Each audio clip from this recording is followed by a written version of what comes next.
This guitar costs 50 bucks. This guitar costs 200. And this guitar, my brand new Taylor, costs 1,600. But is there really that much of a difference between an expensive guitar and its cheaper alternatives? Of course, there's a lot of factors to consider when making this comparison, but I think we can all agree that the sound is a great place to start. Can you hear a difference?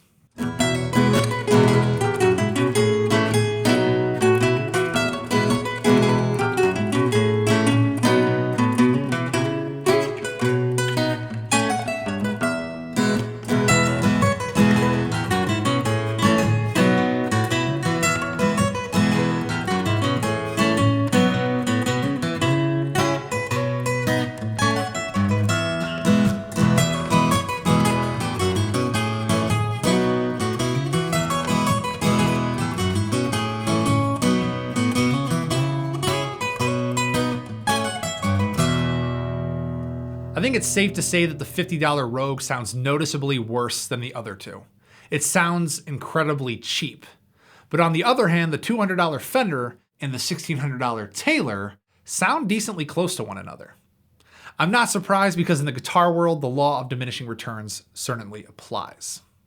I would say that the $200 Fender, which is 4 times the cost of the Rogue, is actually 4 times better.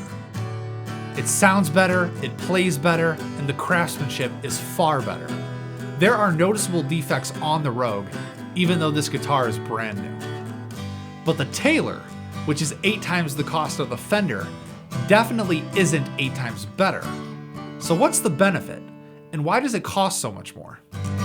Well, to start, there's the ornamental differences. For example, the Taylor feels much more complete with the beautiful inlays on the rosette around the body, while the Fender's rosette and body markings seem to just be a generic print. And the fret markers on the Taylor are much more ornate as opposed to the standard dots on the Fender. Does any of that really matter though? When it comes to sound, no. But when it comes to aesthetics, sure. Looking at the build, both guitars have a spruce top. The Fender is a dreadnought and its back and sides are made of mahogany, while the Taylor is a grand concert and its back and sides are made of layered rosewood.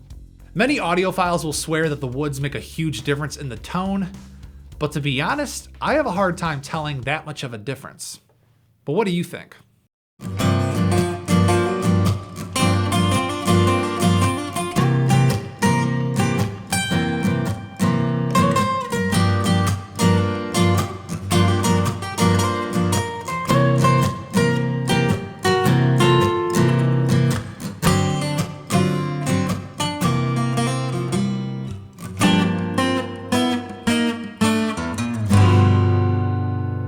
So where does the main difference really lie?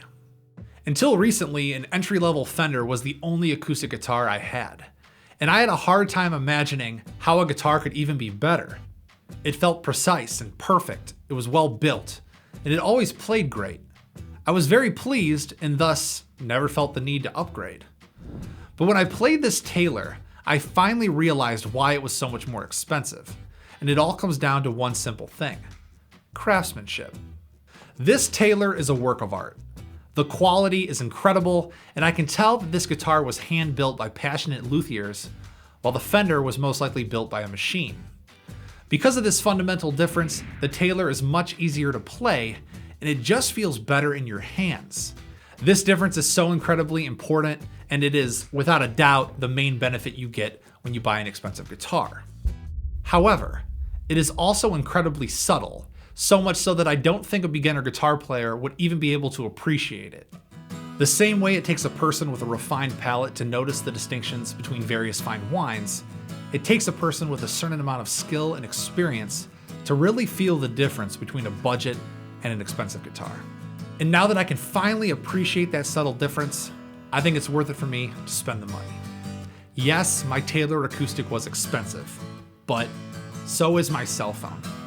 And while I'll just end up replacing my phone every few years, this guitar was built with passion and love, so it can last me a lifetime.